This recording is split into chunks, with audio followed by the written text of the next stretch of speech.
находится в розыске. Поэтому я вам еще раз предлагаю поехать с вашим подзащитным. Я видел только ваше удостоверение. Я не вижу ни отдельного поручения, ни разыскного, никакого постановления о том, что он находится в розыске следователя. Постановление Вы вообще...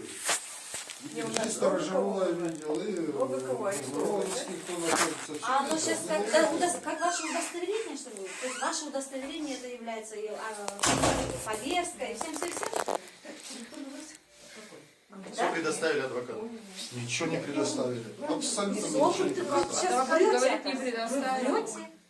Вот адвокат Хорошо, говорит, что уж пойдите, пожалуйста. уж ходёпус, ну просто хотим узнать, почему вы так делаете. Все, да, это же каждое слово вы лучше, да, как-то обдумайте, Я прежде чем же вам говорить. объяснил. Мне сказали следователь, теперь выясняется, что это неизвестный человек, а следователь только приедет.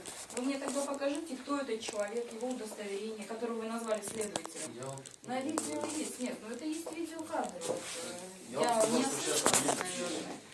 Вот следователь сказали, я на него посмотрела, этот человек куда-то отошел. Я не одна услышала, оказывается. Не одна услышала, но я есть... нашла. Там парень сказал, что он следователь. Да, ну... Я с ним сейчас побеседую. Он говорит, сейчас я пойду с начальником переговорю. А, он сказал, что он следователь. Да. То есть, значит, этот парень не был. Но теперь Да. тогда кто едет? Несколько следователей, получается. Ну, во всяком случае, один из них. А те сказали, мы оперативно. Может быть, Ну, если несколько следователь звонит